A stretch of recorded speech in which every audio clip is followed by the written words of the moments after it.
No, that's not true. Okay, so No, I what? think it's a variety of depending and coming and going, and which is happening.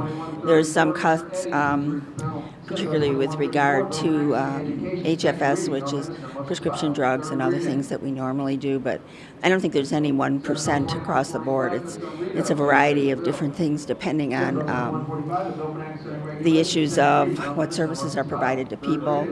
And the other thing is we're prohibited from firing any state employees as by an agreement that the governor made. So then the next thing comes to they want raises. So I think the discussion now is if we can do something about not doing the raises, and that's kind of where we're at right now. So how far are you along in the budget process?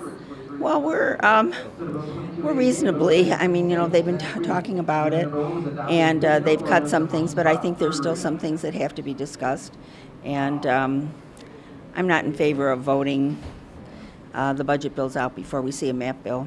Okay. That would be my personal feeling, So but what are the rock solid cuts that you have agreed on so far?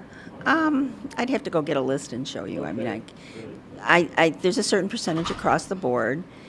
Things that don't involve people's programs are pretty much open, and you have to go through the whole list. I'd have to have a template because it's huge. I mean, Yeah. it's a huge amount. So, What are some of the things that really stick out in your mind? Some things that might be interesting to someone back home who's paying attention to the budget process? well, I think the biggest thing would be whether they cut circuit breaker or prescription drugs for seniors. That's a big issue, and I think they're trying to figure out how to keep it in. And if they're going to lower the Medicaid reimbursement rate, I think that would be very interesting to providers in particular. I think you have a hard time getting providers when you lower the Medicaid reimbursement rate, and that's on the table. So I think there are a lot of issues like that that are the main things that will cause problems. So what are the agreements that you've had so far Well, on those we're not issues? done yet, so we don't have the total agreement until we bring the bill out in committee. I don't think anything's agreed upon. That's my feeling.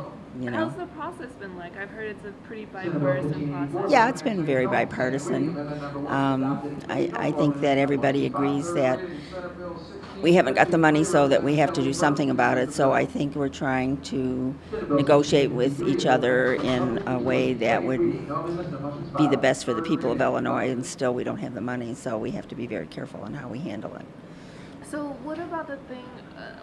I heard. Where did the 10% cuts come from then for DHS? I think somebody just talked about it. I don't think it could have been two sets of cuts, and it could be certain areas, but it's not 10% across the board. That's wrong. So, I mean, you should talk to Representative Feigenholz. She's the chair for Human Services, and she could probably give you a better idea of what the Democrats intend to cut. What do the Republicans have to say about it? Republicans have a minor amount. We don't have as many people on the committee because we're in the minority. And so, my feeling is that we should be very careful with what we cut, and that we shouldn't pass the bill until we see a bill that shows the map. And what, I guess, are the things that Republicans don't want to cut? And what I couldn't go through the whole list now. I'd have to go get my papers to look at, really. Okay.